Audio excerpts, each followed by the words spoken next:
nous avons effectivement été informés de cette arrestation. D'abord, c'était 4, 3 femmes et un homme. Ensuite, il y a un autre qui a été arrêté, ça fait 5, et ce sont des défenseurs des droits de l'homme. En tant que défenseur des droits humains, on ne peut ne pas être déconcerté. Ça fait mal de voir que le travail de défenseur des droits de l'homme attire la colère. Nous le savons, nous le voyons, ce n'est pas une première fois, mais c'est dommage. C'est dommage que nous continuons sur cette lancée, alors qu'on le sait très bien, c'est un travail utile, un travail important et un travail nécessaire. Le pays ne peut pas s'en passer. Le pays ne peut pas s'en passer. C'est donc regrettable qu'au lieu d'apprécier le travail des défenseurs des droits humains, ce qu'on trouve à faire, c'est de les emprisonner d'une manière arbitraire. Ces 5 défenseurs, 4 défenseurs au moins les premiers, c'est vrai qu'on n'a pas toute l'information, mais les 4 premiers, on sait qu'ils sont détenus au bureau de la documentation, Service national de renseignement. Et là où ils sont, d'après toujours les informations que nous avons, ils n'ont pas droit de visite de leur famille, ils n'ont pas droit à un avocat, ce qui est contraire à la loi. Nous regrettons que cela se fasse comme ça.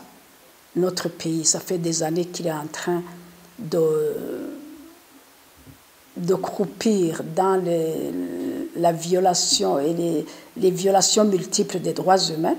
Et aujourd'hui, ce sont encore une fois, comme ça a été au début de la crise, ce sont encore une fois les défenseurs des droits de l'homme qui sont maintenant ciblés pour réduire au silence le travail de promotion et de protection des droits de l'homme.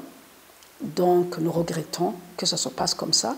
Nous regrettons que le gouvernement du Burundi ne comprenne pas que la bonne gouvernance et les droits de l'homme sont des conditions importantes pour qu'ils soient considérés comme un État de droit, comme un État qui se respecte. Absolument, il va entacher l'image du Burundi dans le Conseil des Nations. Pourquoi? Parce que c'est une chose de soupçonner quelqu'un qu'il aurait commis un crime. C'est une chose. C'est une autre chose de l'emprisonner sans lui dire pourquoi vous l'emprisonnez, de quoi vous l'accusez, sans lui permettre de jouir de ses droits fondamentaux, qui est d'avoir accès aux visites de sa famille, qui est d'avoir droit à un avocat, parce que la loi burundaise l'autorise. Quiconque est arrêté a droit à un avocat. Quiconque est accusé a droit à un avocat. Mais ces défenseurs des droits de l'homme, apparemment, selon ce que nous avons appris, ils n'ont pas droit à un avocat. Aujourd'hui, je pense que c'est impossible. C'est impossible de faire croire que je suis un État qui se respecte alors que je ne respecte pas les droits de mes citoyens. C'est impossible de penser et de faire croire que je suis un État de droit quand je ne respecte pas la loi que moi-même j'ai établie. Le président de la République, qui a déclaré lui-même que quiconque n'est pas accusé de crime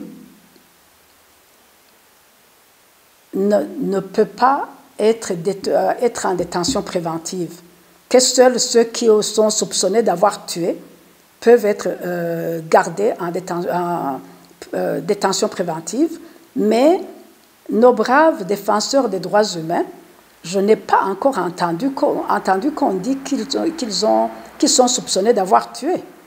On dit qu'ils sont soupçonnés de collaborer avec des organisations qui ne sont pas reconnues au Burundi et des organisations qui ont quitté le Burundi. Mais est-ce que ça, c'est un crime qui vaut un emprisonnement comme nous sommes en train de le voir. Je ne pense pas. Donc, l'image du Burundi ne peut pas ne pas être ternie par des actions comme celle-ci, où une personne est arrêtée pour des raisons. Bon, nous ne le savons pas encore. On peut dire que nous ne le savons pas encore parce que je ne sais pas s'ils ont été informés de quoi ils sont accusés exactement, à part ce que nous avons vu sur les médias sociaux que le ministre aurait annoncé. Mais c'est impossible. C'est impossible de garder son image en traitant sa population comme ça. Aujourd'hui, ces mêmes défenseurs qui ont fait de leur vie une vocation de promouvoir et de protéger les droits humains, c'est eux maintenant dont les droits humains sont violés aujourd'hui. Et ça, quiconque sait ce que c'est, ce travail de défenseur des droits de l'homme, comprendra pourquoi ils sont détenus et n'en félicitera pas le gouvernement du Burundi.